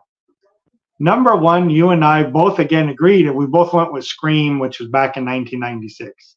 So Scream really revitalized the slasher film again, and it did it in a couple of ways where it poked fun of it, kind of honored it, and then gave you a new storyline at the same time, right? So it came from three different angles to kind of bring it back out to the forefront, because a lot of stuff got very formulaic as usual in terms of what you know the characters would be, the kills would be, and it was just really going the same direction, right? And it gave a different approach, and it's just a great little movie for that reason.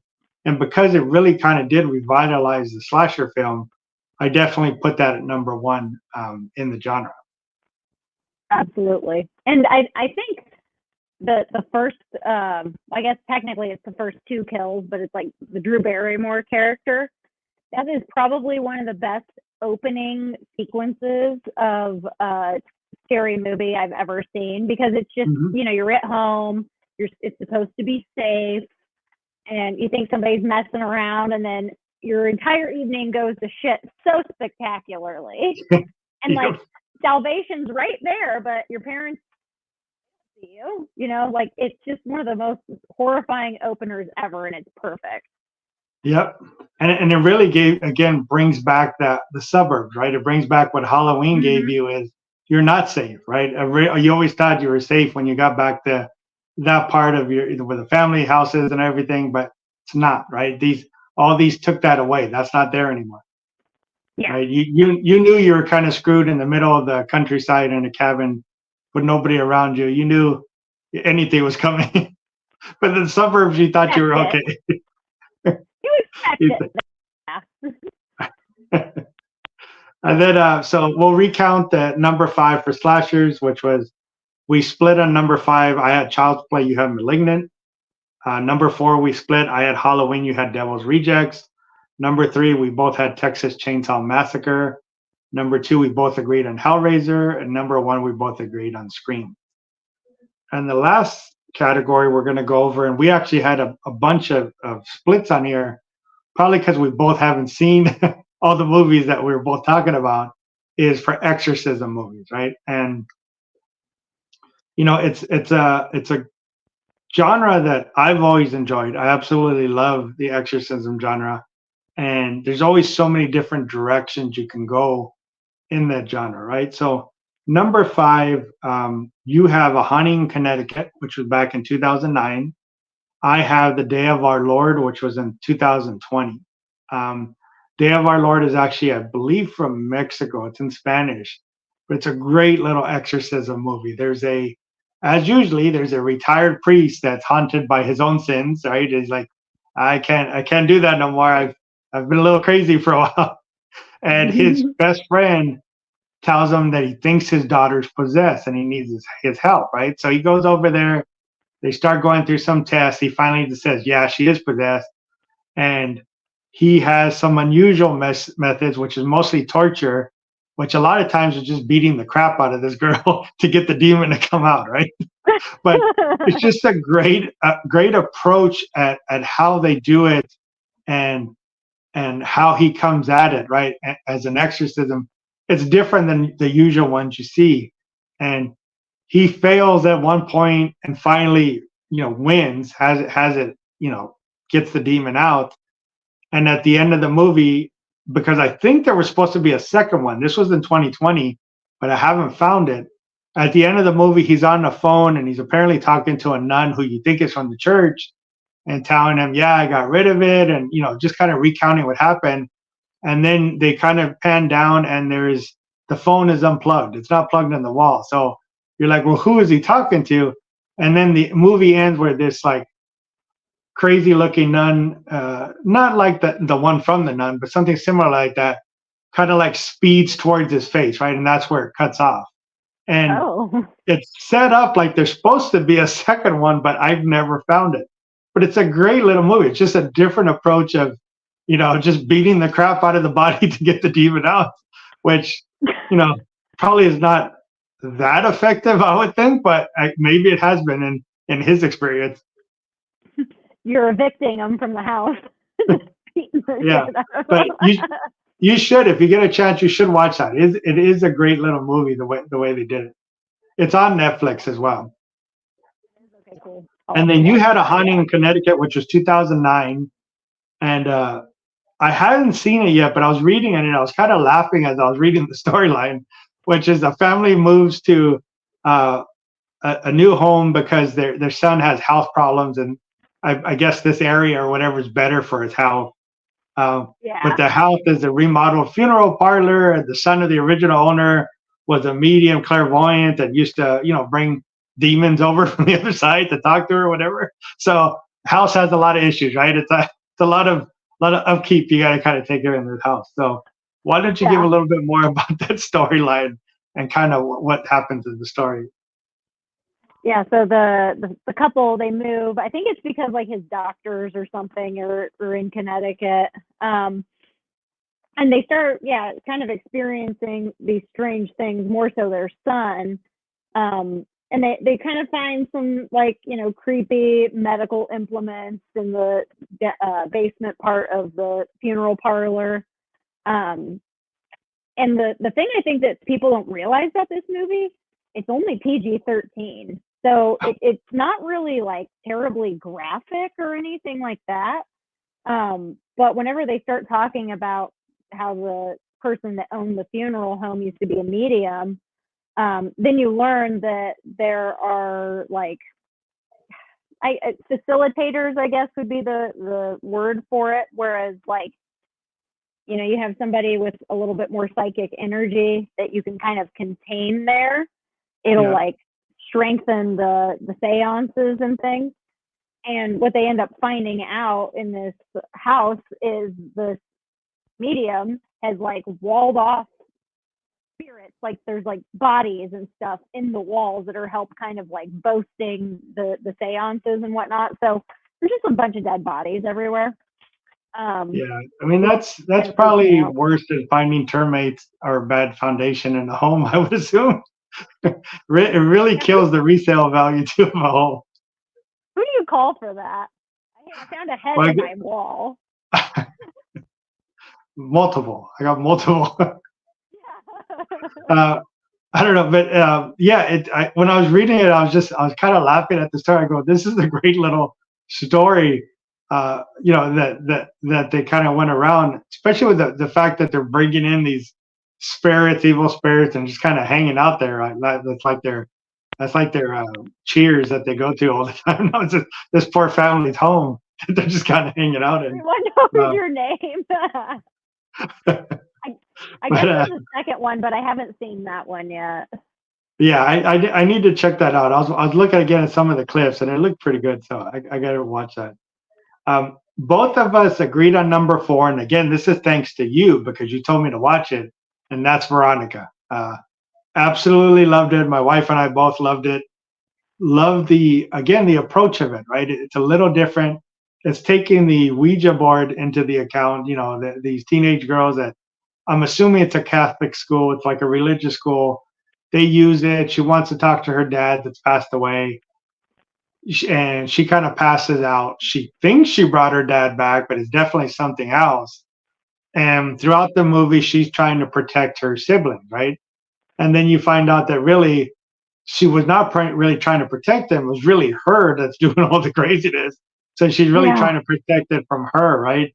And she does everything she can because she found out they didn't end the seance right to go back, but she basically gets no help. So she's trying to do everything on her own to end this thing.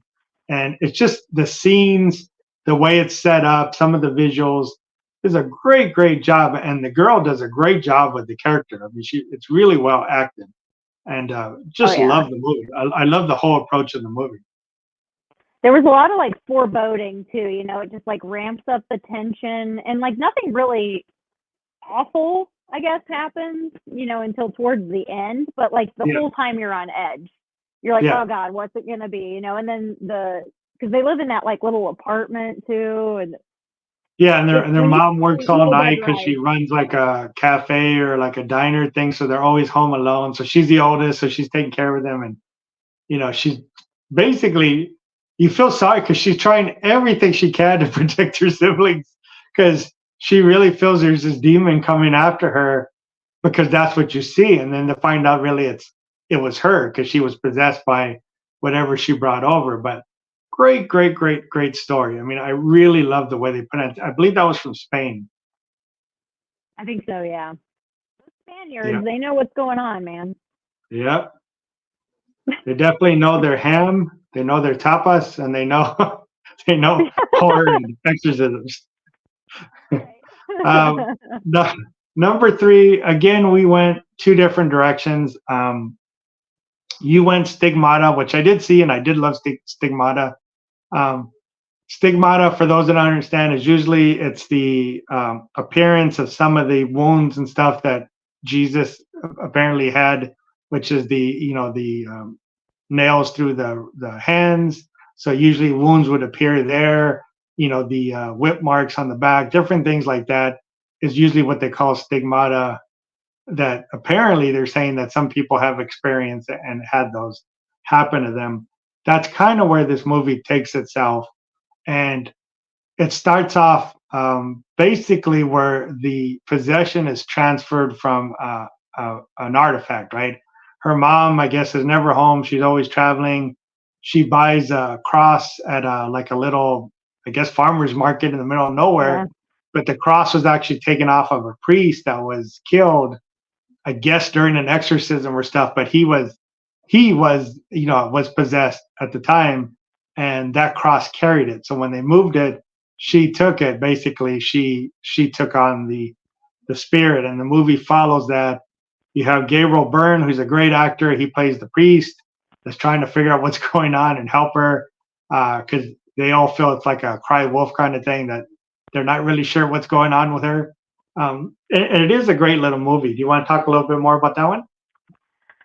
So weren't they thinking like she's trying to like garner like media attention, and she's like putting it on kind of Something thing? like that. They really don't believe her, even though all this stuff happens mostly in public. I mean, there's the scene on the subway where she's all of a sudden like whipped, and she has the injuries, but nobody ever really believes. They think the wounds on the hands was she was trying to commit suicide in the bathtub.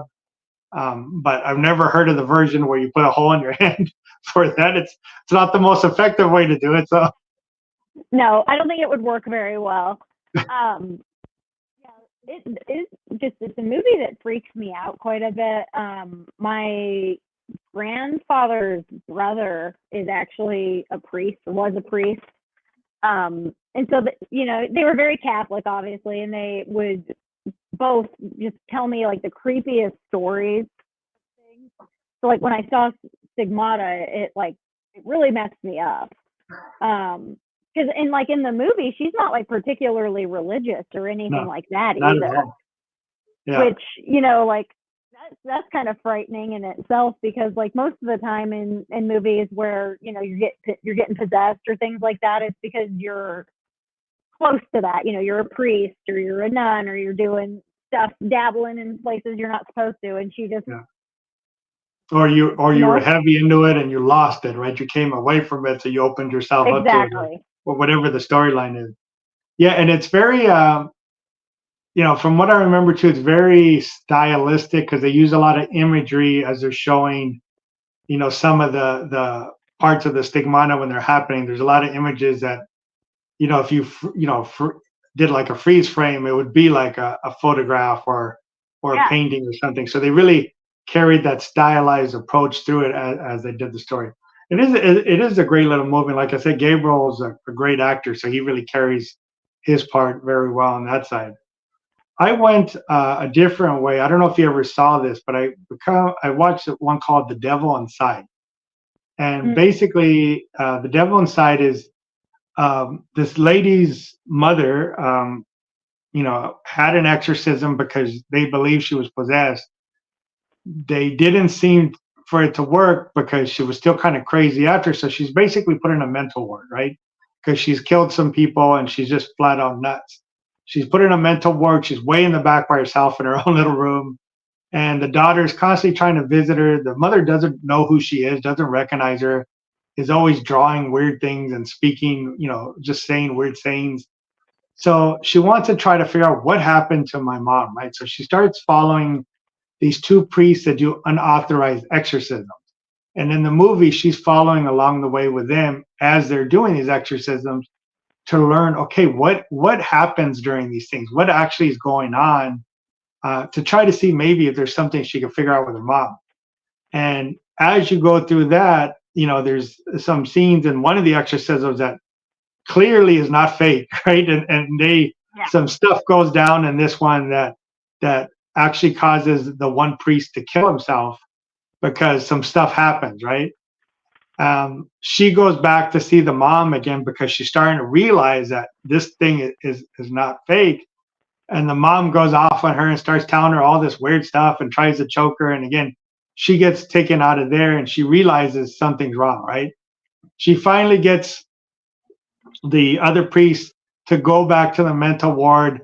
Somehow they sneak in, lock the mom in one of the rooms, and he's trying to do the exorcism on the mom because they feel that maybe they never fully completed it, right? And it just goes down because stuff starts happening in there and things go crazy. And if I haven't seen a bit, but if I remember correctly, I believe the mother is cured, right? It's actually taken out, and they go to leave, and the priest is driving, and the lady's in the back, and something happens to one of them. I think it's her. I think the daughter took on the spirit, and they wind up crashing, right? So they all, basically everybody dies. So it's one of those. But again, it was a very interesting approach where you had the mother who they kept in a mental ward because she thought she was crazy. But basically, she was possessed this entire time, and they never ever helped her. And she starts following. So you get all these little mini exorcism things that you get to see on the way. It's just a very interesting little movie. It just took you in a lot of different directions that I really appreciated. That was back in 2012. So that's a good little one if you ever get a chance to see it. It's an interesting little movie. All right. And again, I just appreciate the different angles, right? I really appreciate the different angles of some of these movies when they come from a different side of it. Is that Cat Bane? That's in Theodore. I was just showing off my son. Perfect for the Halloween special episode. Yeah, right. I should have painted in black though. Oh wow. I had the little costume on for the episode too. For number 2, again, we separated a little. You had The Taking of Deborah Logan, which was 2014. And I had another movie called The Crucifixion, which was in 2017. Taking of Deborah Logan is basically a woman who thinks she's suffering from Alzheimer's, and she agrees to let a film crew kind of film the journey, but it definitely goes sideways, and it's definitely not Alzheimer's that's going on. Why don't you tell us a little bit more about what you loved about that movie? So yeah, that one, obviously in the ER, we take care of a lot of patients that have dementia and things, and they often do what we call sundowning, where like daytime will be fine, maybe they're a little forgetful or whatnot, but nighttime comes and it's like literally it's like they're possessed. Like you'll have the nicest, sweetest old lady, and like it's like she turns into a gremlin after midnight. You know what I mean? Like she just goes absolutely apeshit. So you'll see these things happen, and I like the idea of watching it, in a documentary kind of style series where it's dementia, it's getting worse, it's getting worse, and then you find out that like no, she's actually possessed. So I think it was a priest shockingly molested children. I know, total out of left field there, but she ended up killing him. But in the process, he ended up possessing her. And they're discovering these like little truths as they go through, and it has this terrifying climax where she unhinges her entire jaw and like tries to swallow a child, which is something I think about quite a bit. But again, I think it was probably the medical aspect of it that I enjoyed quite a bit. Yeah. I mean, it's really enjoy stuff like that. Yeah.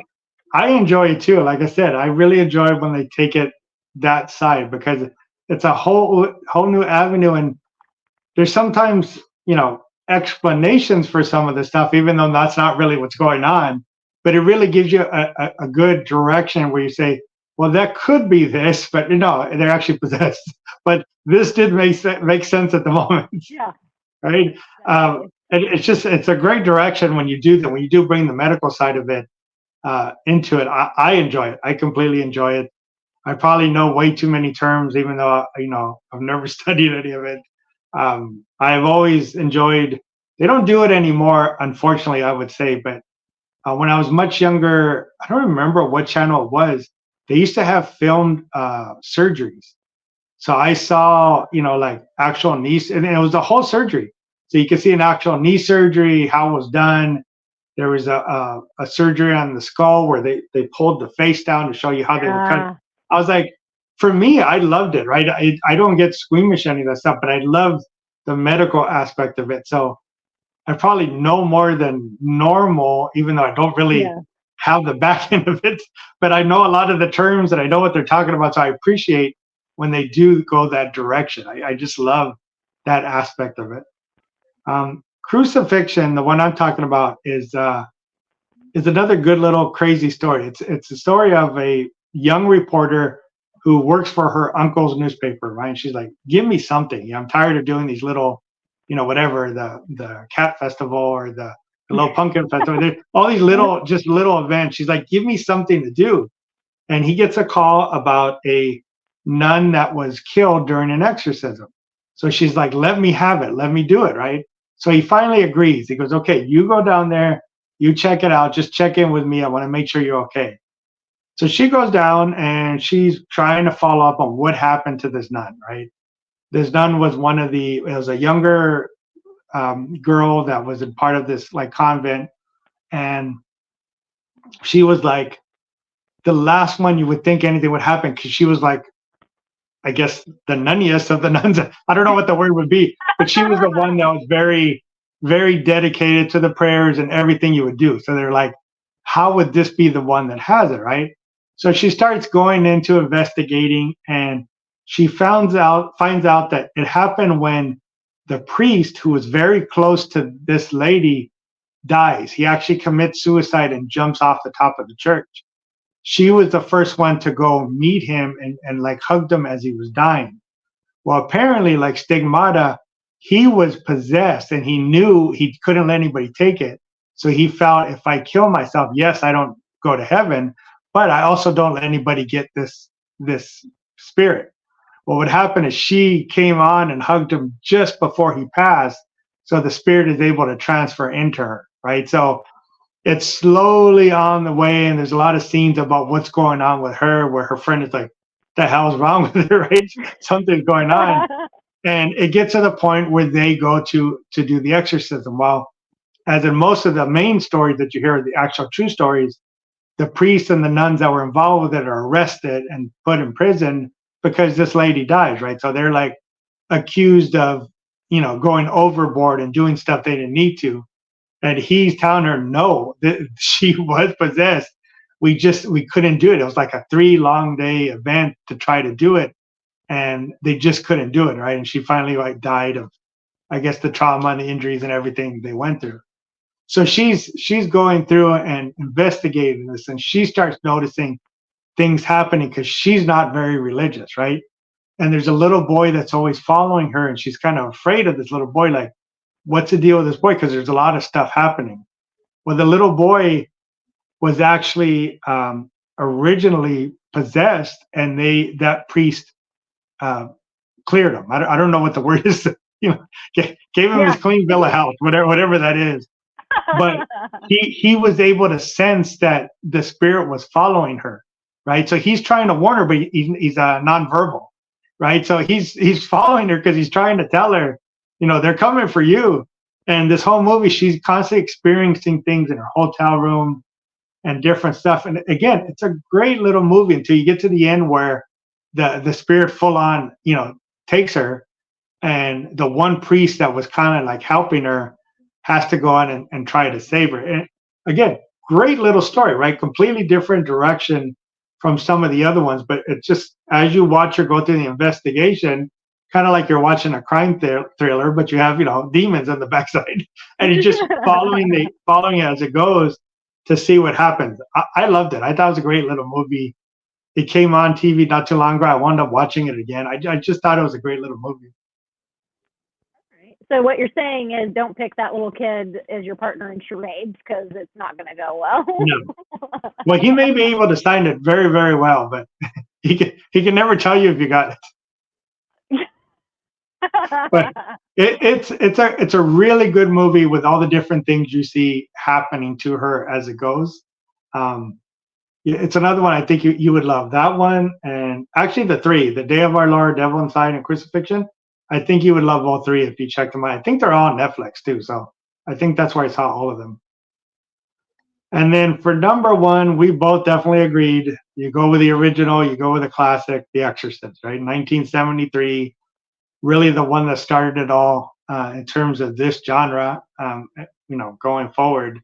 And it was the first horror movie back at that time, which was in the 70s, where there was actual physical response to watching the movie. Because you had people in the audience that ran out screaming and crying. You had people vomiting. You had people passing out and fainting. You just had, they weren't ready for what that was, because movies really weren't doing that up until that point, right? And then you have the aspect again of religion and the devil, which is very ingrained in a lot of people, and then you give them that realistic of a thing. it just pushed them over the edge, right? So that really is still the original, and will always be hard to beat out of the number one spot for that genre. I don't think you can beat it. And even now, too, I think the effects and things hold up pretty well on that one as well. You know, the makeup, Linda Blair's face looks fantastic. Whenever she does the whole pea soup puking thing, I mean, like, it's so gross, but have so you seen good. have you seen they have those Funko now of Regan puking that you could get? Oh.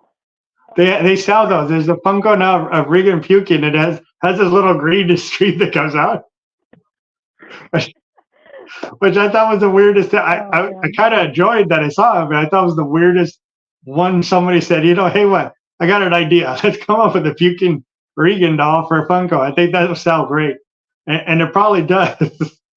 But I've seen that. I thought that was crazy. But yeah, it's well done. I mean, the atmosphere he does for the movie, the music, the acting, it's all top notch, right? Just he hits you and keeps you in that feeling the entire movie, where you're just uncomfortable. You're uncomfortable from the beginning to the end, and he leaves you in that feeling until the movie ends.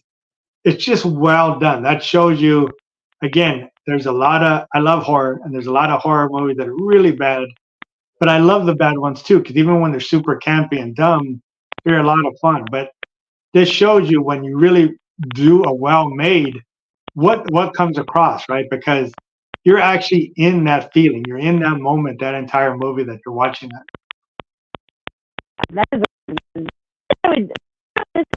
It counts as a... Your audio is going out again. Great. There you go. See, it's always that you have the best thought. You're like, okay, I'm going to kill it with this one. Your audio goes, nope. I'm going to turn it off. I have the best one-liners, but no. Rosemary's Baby, would that count as like a honorable mention? Possession-ish? It's not really possession as much as it is basically the devil's baby, right? It's his hijo, really, right? So but it is. I would give you that, whatever genre you would put that in, that's also got to be up at the top, because again, well made, well acted, and you're in that feeling the whole time of what's going on, you know, through that thing. It's just a great movie. Those two were pretty like in sync in my brain as like some of the best cinema I've ever seen. Even now. Yeah. And again, it showed you. So, you know, one of the things a lot of people, horror, when you go to action movies, it's always assumed that they're not necessarily great movies, right? They're more gimmick movies. It's the dramas that you always think are the best, well-made movies. Not necessarily the case, right? Those are two examples of horror movies that are just extremely well done and just great movies on their own, right? Just that happens to be in the horror genre, but they're just great, well-made, well-acted, well-written movies, right? And that's why they stand up. That's why they just continue to stay there at the top. Yeah, I agree. Those are fantastic. And now I'll never look at crucifixes the same. Yeah, like, change it for a lot of people, I think. Yeah. Or pea soup. A lot of things. Or pea soup, right. That doesn't go quite right either. But to recount the top 5 Exorcism movies for us, we both split on 5. You had Honey in Connecticut. I had Day of Our Lord. Both agreed on Veronica, who's an absolutely great movie. We probably should have even moved it up in the top 5, but great movie. At number 4. Number 3, you had Stigmata. I had The Devil Inside. Number 2, you had Taken a Deborah Logan. I had Crucifixion. And number 1, we had the classic, The Exorcist. But yeah, I mean, all these movies I love. I love every single one of these. You know, this was a lot of fun. I know we talked about this in the original thing. I'm glad we were able to actually do this and actually put this together. This will be out today when you guys are watching this. Will be Halloween, so it will be out in the Halloween episode. Again, don't forget to pick up Dr. Spooky's book, which is The Broken Heart. I'll leave the link down below. Don't forget to pick up my werewolf book, which is out today. Amazon, Barnes and Noble, wherever you want to find it. And you know, I really hope you guys enjoyed this. Leave in the comments. I'm sure you guys don't agree with everything we have, because that's the beauty of these lists. Is not everybody does agree. There's different things that people enjoy. So definitely leave us comments of what your top 5 or what movies you thought we left out in any of the genres, or even if you want to call out a movie in a different genre we didn't touch that you think, you know, definitely needs to be mentioned. We'd love to read those and respond to those. And if you haven't seen Dr. Spooky's original interview, it's on my YouTube channel where we go over her books and everything else she's working on. And hopefully, you know, you subscribe and hit the notifications going forward. Absolutely loved having you on again. It's always so much fun talking, you know, horror with you on this side. And congratulations on all the great reviews I've seen for your book and all the great, you know, movement you had on there as well. It's a great book. I love it. And Thank you. Just look forward to everything else that you have coming out. I working on a zombie book as well, so we'll have to talk offline about that. Yes, I don't really please. want to talk about that yet because I'm still in the middle of it, but have that coming out at some point as well. I know you had a zombie one that's available for purchase as well, right? Yeah. It's me. Hi, I'm the zombie. It's me. So inspired by my weekend at StokerCon in Pittsburgh, where Taylor Swift was in town as well. So Swifties and StokerCon attendees have to band together to fight the undead. Makes sense, right? What, it's 2 hordes versus 1 horde, so it makes sense. Yeah, exactly. And honestly, Swifties are much scarier than people from StokerCon. Let's get real. Yeah, zombies with glitter, you know, coming at you. Exactly.